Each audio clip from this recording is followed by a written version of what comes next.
Salut à tous, c'est Sapiens, bienvenue dans ce nouveau rendez-vous hebdo de ce dimanche 17 août.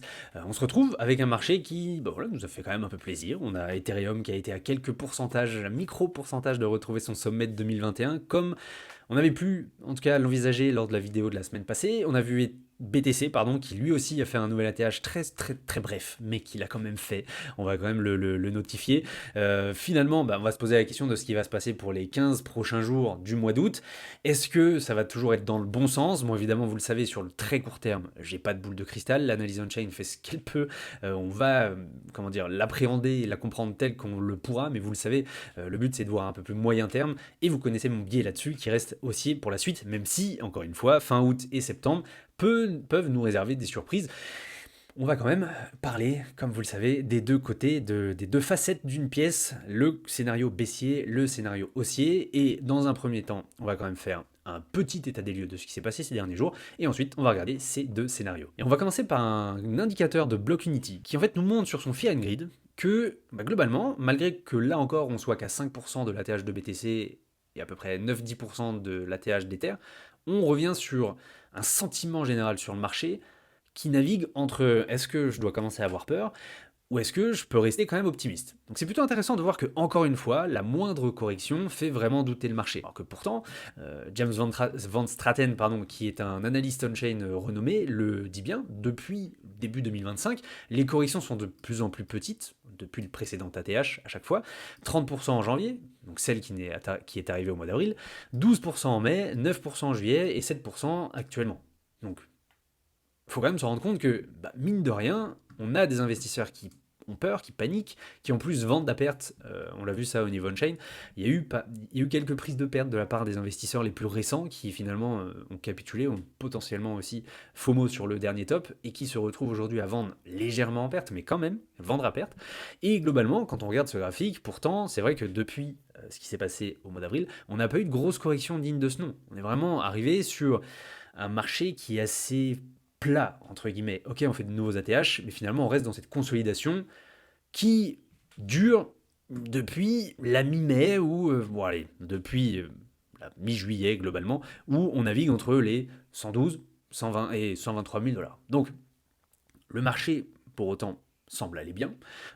Personnellement, je ne vois pas d'inquiétude particulière. Évidemment, vous le savez, on va le voir dans les scénarios, on peut bien sûr aller plus bas, mais pas forcément énormément. Alors après, on a des niveaux à surveiller, mais ça sera quand même une autre question. Mais quand on regarde en fait ce qui se passe au niveau des inflows, au niveau des ETF, BTC et Ether, donc aussi le 15 août, on a eu quand même quelques sorties, 14 millions, c'est ridicule. Encore une fois, quand on a des entrées de 400 millions ou même 1 milliard lorsqu'on était plus au mois de juillet, bon, ça reste assez ridicule. Mais les entrées sont là, donc forcément, c'est intéressant. Sur Ether, c'est un peu pareil, moins 60 millions vendredi. C'est ridicule comparé c'est 10 fois moins de l'entrée qu'il y a eu jeudi. Donc en fait, on est quand même assez bien, on voit qu'il y a toujours des rotations de capitaux qui sont intéressantes sur ces deux actifs, surtout que finalement cette correction elle vient plutôt à point. C'est d'ailleurs pour ça que hop, je vous propose ce petit mime qui me dit est-ce que vous pouvez expliquer ce trou dans votre CV de plusieurs mois, plusieurs années. C'est parce que je pensais qu'il y avait un Bitcoin super cycle. Alors on peut y croire, mais il faut absolument qu'on garde à l'esprit que voilà, il y a quand même très peu de chances que ça arrive et qu'au bout d'un moment, on va forcément épuiser les acheteurs. Donc c'est important de surveiller ça et à mon avis, on rentre dans cette deuxième partie de 2025, potentiellement un Q4, un dernier trimestre qui peut être explosif, mais qui va nous donner beaucoup aussi de réponses sur la suite. Donc c'est pour ça que sur le moyen long terme, enfin sur le moyen terme surtout, à nous de faire attention et d'être prudent. Puisque quand on parle en termes d'excès, comme vous le voyez au niveau du SOPR, l'indicateur qui nous permet de mesurer s'il y a beaucoup de profits qui sont pris sur le marché de la part des investisseurs, on n'est pas du tout dans les excès. Ça, c'est le SOPR des nouveaux arrivants de moins de 6 mois. Et comme vous le voyez, on a atteint en fait ici un palier de 1,03 qui correspond aux nombreux petits stops qu'on a eu sur le marché, par exemple tout au long de 2024, où à chaque fois on s'arrêtait ici avant une nouvelle correction, et qui correspond en rien du tout à un excès une surchauffe du marché. Un Bitcoin surévalué, tout le monde prend des gains, tout le monde achète, un FOMO, etc. On n'a pas vécu ça, et ça vous le savez, ça fait maintenant plusieurs vidéos que je vous en parle. Mais ça correspond à un premier potentiel stop, là encore, sur le fait que pas mal d'investisseurs prennent des gains quand même, donc on va faire attention. Et ça c'est plutôt intéressant. Maintenant quand on regarde cette fois la poche, le coussin sur lequel on est assis, le coussin de gain latent sur lequel on est assis, il est très loin des excès de ce cycle. Alors, on va pas se baser sur 2021 ou 2017, parce que pour l'instant, on l'a encore jamais atteint sur ce cycle 2023-2025, un ratio tellement élevé que trop d'investisseurs avaient trop de gains latents et donc dès qu'ils les sécurisent, on crée ce fameux déséquilibre. Mais pour l'instant, si on se base vraiment uniquement sur les deux précédents tops de mars et de fin de l'année 2024, comme vous le voyez, on est beaucoup plus en train de ressembler au top qu'on a eu en mai et le top qu'on a eu à la mi-juillet. Là, on s'en est approché un tout petit peu, mais ce qui peut nous faire comprendre qu'on va peut-être aussi avoir besoin, encore une fois, de quelques jours, voire de semaines, de latéralisation. Puisqu'encore une fois, tout va dépendre de la force de la demande. Parce que même si on a eu quelques bonnes nouvelles du côté des États-Unis avec ce fameux décret des 401K où beaucoup d'épargnants peuvent investir sur les cryptos, on en a eu d'autres avec le résultat de la consommation des ménages qui est pas si catastrophique que ça, donc qui peut peut-être remettre en cause l'idée qu'on se fait ou les probabilités qu'il puisse avoir une baisse des taux au mois de septembre, donc ce qui peut nous désavantager sur le court terme, ou encore le sommet entre Trump et Poutine en Alaska qui n'a abouti à rien, donc forcément le marché là il a réagi un peu à la baisse. Mais typiquement, ce sont des excuses pour qu'on latéralise, qu'on consolide et qu'on corrige un petit peu. Donc l'excès n'est pas là. Donc encore une fois, un top ne s'est jamais fait sur un excès qui n'existe pas, donc si jamais c'est le cas, encore une fois les probabilités ne sont pas de zéro, ce sera la première fois de l'histoire. Mais en attendant, si on reste concerné par le fait que on va attendre des comportements historiques qui se sont passés dans les semaines, les cycles précédents, pour l'instant on n'y est pas. Et ça c'est plutôt intéressant. Et enfin pour finir du coup, sur cette fameuse situation actuelle, au niveau de la rotation de capitaux, on est toujours dans un scénario qui ressemble pas mal à avril-mai 2021. Alors je ne vais pas dire qu'il y aura une correction digne de 50% comme on avait eu à l'époque, parce que le marché n'est plus le même, mais on a toujours cette fameuse baisse de capitaux qui arrive sur BTC, et une augmentation de celle qui arrive sur Ethereum. Et comme vous le voyez, si je vais vraiment zoomer sur cette partie-là qui nous intéresse, hop, bien pour l'instant c'est un peu le même schéma. Ici en orange, vous voyez BTC, moins de capitaux qui arrivent, et sur Ether, qui continue d'affluer. Donc c'est intéressant de le voir. Ether a vraiment pris la main, et c'est ce qui aujourd'hui nécessitait une correction, ou au moins une latéralisation. Et ça on va le voir tout de suite. Là on attaque l'aspect où pourquoi c'était nécessaire. Sur Ether, il faut savoir que, vous savez, sur BTC, on se base souvent sur le coût moyen d'acquisition des nouveaux arrivants, ou même du coût d'acquisition de tous les investisseurs sur le marché pour essayer de voir si on est dans une surchauffe ou pas. Là, il faut savoir que le coût moyen d'acquisition sur Ether est à peu près de 2200 $, en moyenne. Donc, en moyenne, les investisseurs sont déjà en x2. C'est pas rien. Sur BTC, évidemment que c'est bien plus, mais sur Ether, c'est déjà la troisième fois que ça arrive. Et à chaque fois que c'est arrivé pour l'instant, vous voyez, dès qu'on était en x2 en mars 2024, en mai 2024 ou en décembre 2024, à chaque fois on a eu une correction, même si on n'était pas forcément dans une ETH season, ce qui est probablement le cas aujourd'hui. Et donc là, forcément, on se retrouve dans cette situation où les investisseurs ont quand même sont assis sur un beau coussin quand même de prise, de gains latents, justement, pas des profits encore pris, et que on l'avait atteint qu'à une seule reprise dans ce cycle, c'était lors du top, entre guillemets, de mars 2024. Et s'en est suivi cette fameuse correction, latéralisation qui a duré plusieurs semaines. Mais évidemment, en termes de prise de profit, c'est exactement la même chose. On est sur, pareil, le même ratio. C'est-à-dire qu'on n'a jamais eu autant de prise de profit sur Ether que ce qui s'était passé il y a plus d'un an maintenant, en mars aussi 2024. Donc évidemment, on est dans une surchauffe, c'est à surveiller. Ce sont des choses en plus qu'on a analysées lors du live de vendredi en direct, et en toute transparence, comme vous le savez, mon objectif c'est pas d'être constamment devant les écrans sur mes graphes. Mais du coup, lorsqu'on a analysé ça, on s'est rendu compte de cette surchauffe qui est vraiment une belle surchauffe, on va pas se mentir. Et en fait, le temps de finir le live, ça, BTC et Ether avaient commencé à un peu se casser la figure. J'ai même pas eu le temps j'ai rendu un peu quelques gains finalement au marché, des gains latents que j'avais en suspens. Et bon, c'est un peu dommage, mais c'est un peu le risque aussi de ne pas vouloir parfois profiter un peu de la vie et pas être forcément tout le temps devant les écrans. Mais globalement, en fait, voilà. Donc l'analyse on-chain nous sert vraiment à ça. Et là, on avait vu dans le live, ce qui était plutôt intéressant, c'était que oui, on était sur une fameuse surchauffe. Et globalement, c'est arrivé en direct. Donc c'était plutôt pas mal. Donc maintenant on avait des zones à surveiller qui sont plutôt intéressantes. On va directement aller sur Ether avant de revenir sur BTC. Sur Ether justement, je parlais de... Donc encore une fois, j'arrive un peu à contre-courant, vous m'excuserez parce que ça vient de se passer, donc on fait légèrement de la météo de la veille.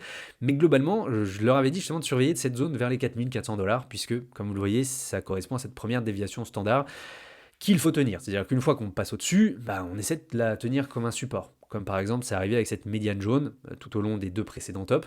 Là, on veut essayer de tenir au moins ça. Et si jamais on n'y arrive pas, on va rejoindre globalement cette zone de cette bande jaune vers les 3500 $. Donc bon, ça ferait quand même assez mal. Mais globalement, vu qu'on a eu une belle surchauffe, c'est une probabilité qui existe. Donc soyez prêts à ça. Même si aujourd'hui, je trouve que Si la tendance continue d'être haussière, les 4400 est une bonne zone pour recharger un petit peu, mais tout en étant conscient, ça fait partie des scénarios, que soit on peut re-aller à la hausse, soit on peut corriger un peu plus et faire un peu plus mal au marché et un peu, comme vous le savez, vous connaissez un peu, redonner du souffle pour sauter encore plus haut après.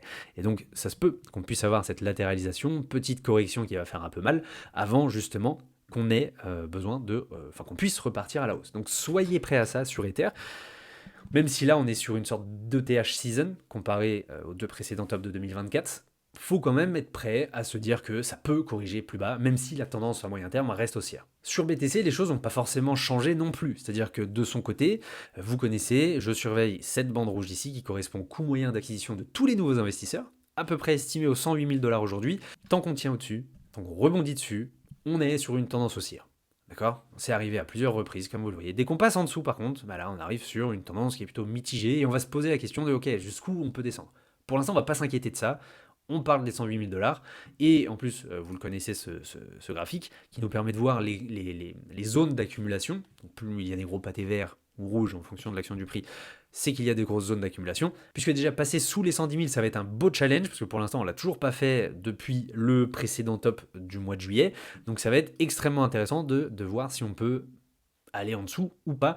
Donc ces 108 000 $ correspondent vraiment à un palier qu'on pourrait aller toucher si on avait besoin de vraiment faire un peu paniquer le marché, qui serait extrêmement intéressant. Alors du coup, on va pas forcément parler des cibles à la hausse, parce qu'elles n'ont pas forcément changé non plus, et surtout, on n'en est pas du tout dans ce scénario. Vous le connaissez, déjà si on arrive à dépasser les 120 000 $ pour de bon et s'en servir comme d'un support, ce sera pas mal. Sur Ether, au moins atteindre le précédent ATH de 2021 pourrait être une belle chose. Maintenant, je vais aborder un petit sujet qui est intéressant, c'est celui des indicateurs un peu tout en un. On m'a posé la question dans le Discord justement vendredi, quand on a fait le live, c'était est-ce qu'on s'en sert du P-Cycle Top, du Cycle Extreme Oscillator, ce que CoinGlass nous propose, du Bull Market Peak Indicator. Il y en a beaucoup qui utilisent ces indicateurs tout en un. Alors j'ai rien contre, pas du tout, puisque de mon point de vue, en fait, c'est extrêmement intéressant de les avoir sous le coude pour repérer un vrai top de marché, comme par exemple ici, il a bien repéré 2021, il a bien repéré 2017, il a bien repéré le top de mars, pas forcément celui de décembre, c'est pour ça qu'il y a des petites nuances à faire, mais que globalement c'est intéressant puisque ça nous permet de comprendre d'où vient la surchauffe et de voir si on s'en inquiète ou pas. Bon, le P-Cycle Top Indicator, c'est très simple, il ne flashera pas tant qu'au moins on ne sera pas sur les 185 000 $. Donc évidemment, si on atteint ces cibles, peut-être qu'il y aura d'autres signaux qui vont flasher, on va s'en servir, mais ne vous basez pas uniquement dessus, puisque peut-être que sur ce cycle, évidemment, on n'atteindra pas ce petit carré rouge qui va flasher, qui va nous dire top probable, parce qu'il faut quand même monter assez haut. Et vous le savez, chaque chose en son temps va fonctionner étape par étape, et surtout, moi j'utilise des cibles comportementales. Que font les investisseurs s'ils prennent beaucoup de profit? De mon côté, je prendrai beaucoup de profit. Je ne vais pas attendre de vouloir être le plus malin de la salle. Je vais plutôt faire comme beaucoup d'investisseurs et de smart money qui vont agir sur le marché.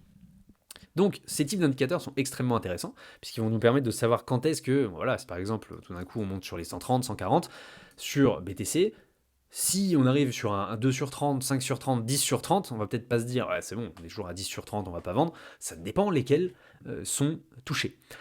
On a par exemple le P-Cycle Top Indicator, donc qui va attendre les 184 000 avant de flasher. Peut-être que nous, on va pas attendre ça. Peut-être que par contre, on va attendre de voir si, typiquement, hop, celui-là est très pertinent, savoir quand est-ce que les investisseurs long terme distribuent tellement de BTC que finalement, ils arrivent à une supply de non plus 15,6 millions, mais plutôt 13,5 millions. Donc ils ont vendu plus de 2 millions de BTC. Si on arrive à ça, oui, ce sera quand même très inquiétant. Donc c'est pour ça en fait, il faut savoir les choisir un peu individuellement, regarder lesquels flash rouges, c'est un petit conseil vraiment que je vous donne ici, pour vraiment essayer de comprendre si c'est quelque chose qui est potentiellement dangereux, ou alors quelque chose qui, voilà, si par exemple c'est le Puell Multiple qui ici nous montre que les mineurs sont extrêmement rentables, je ne vais pas m'en inquiéter plus que ça. Mais si je vois que le MVRVZ Score flash rouge, que les investisseurs long terme vendent massivement leur Bitcoin, que les détenteurs à court terme détiennent de plus en plus de BTC, peut-être que là je vais faire attention. Même si par exemple l'euro de ratio va pas flasher. Il y a des indicateurs qui pour moi valent plus que d'autres, et ça faudra faire très attention. Donc toujours avoir ces indicateurs tout en un sous le coude, mais faire quand même gaffe à ne pas attendre uniquement que eux ils flashent pour vraiment s'inquiéter de prendre des gains sur ce marché. Donc pour conclure sur cette analyse rapide de ce qui se passe sur le marché qui était vraiment organisé autour d'Ether et de BTC, comme vous le voyez, le but c'est d'être conscient qu'il n'y a pas d'indicateur magique, malheureusement. J'aimerais bien, moi aussi, mais que globalement, voilà, basons-nous sur les différents scénarios, soyons prêts à tout ce qui peut se passer sur le marché. Le but c'est de bien dormir. C'est ce que j'essaye de vous apporter ici. Donc, grand merci en tout cas à vous tous parce que vous êtes de plus en plus à me suivre, que ce soit dans mes vidéos, que ce soit dans notre Discord avec Alex, que je vous présenterai un jour, que ce soit aussi sur les vidéos que je fais avec Cryptomatrix, c'est extrêmement intéressant. Surtout que j'avais pas trop le mood, j'avais pas trop un bon mood la semaine passée et finalement, je trouve qu'un cycle haussier est beaucoup plus long, beaucoup plus complexe à vivre qu'un cycle baissier. Donc pour vivre ce deuxième cycle aussi, en tout cas de mon côté, je trouve vraiment que c'est beaucoup plus éprouvant, beaucoup plus mentalement, c'est beaucoup plus dur. En tout cas, je sais pas si vous c'est pareil, mais c'est vrai que moi ça m'use parce qu'en fait, si vous voulez, on a beau avoir tous les outils qu'on veut, je trouve que toutes les datas qu'on a envie, en fait, cette crainte de louper quelque chose, de louper une opportunité, de sortir trop tôt, de sortir trop tard, etc. C'est compliqué. Et c'est exactement en fait ce à quoi on essaie de répondre dans notre Discord. J'en parle parce que j'y tiens fortement. C'est vraiment notre Discord à nous. On a quand même une belle communauté. On est déjà plus de 100 dedans, ce qui est extrêmement intéressant. En fait, on essaie de répondre vraiment à 4 leviers qui sont primordiaux, 3 leviers surtout qui sont primordiaux. Celui de l'argent, du temps et surtout du risque. Puisqu'encore une fois, on n'est pas du tout conseiller financier. On est là pour de la pédagogie pure. Donc ça pas forcément pour ceux qui veulent des calls, comme on dit. Je ne vais pas vous dire quand acheter, je ne vais pas vous dire quand vendre. Mais vous le savez, le but, c'est de partager des ressources, de pouvoir apprendre ensemble. C'est pour ça qu'il y a 3 lives par semaine dedans. Il y a une stratégie et une entraide qui est incroyable. Et du coup, soit pour gagner de l'argent, soit pour vous faire gagner du temps aussi, parce qu'en fait, on met à disposition des méthodes, des outils qui nous permettent d'aller plus loin en tant qu'investisseur, et surtout réduire le risque. Vous le savez quand même, dans l'investissement, on met quand même notre argent durement gagné dans le marché. Et on n'a pas forcément envie de le perdre, sachant qu'on n'est pas sur un marché le plus safe, entre guillemets, on est toujours sur un marché à risque. Et donc forcément, s'appuyer sur les expériences de personnes comme Alex et moi, ou encore de ceux qui sont passés par là, parce qu'on a des personnes qui sont investisseurs ou traders depuis de nombreuses années, ça nous permet d'avancer ensemble et d'éviter les erreurs. Donc, j'ai envie de vous dire merci à tous d'être là. Je fais ce gros récap, mais ça compte vraiment pour moi, dans le sens où vous êtes de plus en plus à venir ici, sur mes vidéos, et c'est extrêmement intéressant pour moi, ça me booste vraiment, parce qu'il y a vraiment des jours où parfois, je pense comme tout le monde, il n'y a pas forcément le moral, il n'y a pas forcément l'envie, et en fait, voir vos commentaires à chaque fois, ça m'aide énormément. Surtout, vous êtes très bienveillants, je vous le dis, pour ceux qui restent jusqu'à la fin de cette vidéo, vous êtes extrêmement bienveillants, et c'est très très rare, je pense que vous le savez, surtout dans le crypto, dans la sphère crypto française, c'est très compliqué d'avoir autant de bienveillance, donc merci à vous, parce que je trouve que là, on arrive à s'entraider tous là-dessus, on essaye en tout cas, j'essaye de vous apporter le maximum, tout en étant conscient que j'ai pas la réponse à tout. Donc voilà, grand merci à vous, c'est grâce à vous que je fais ces vidéos, surtout. Ça m'intéresse beaucoup, c'est bien de partager mon savoir, ce que je sais, etc. Mais vraiment, en fait, quand je vois vos commentaires, j'ai ce sentiment que ça vous aide, et donc, ça me fait extrêmement plaisir. Donc merci à tous, et je vous dis à la semaine prochaine, en espérant une nouvelle vidéo. Et pour ceux que ça intéresse, le lien du Discord est évidemment dans la description.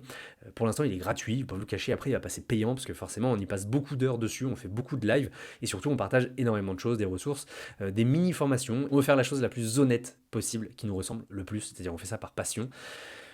Voilà, le but c'est de vous y retrouver aussi là-bas, donc n'hésitez pas à nous rejoindre. Et en tout cas, je vous dis un très très bon dimanche à tous.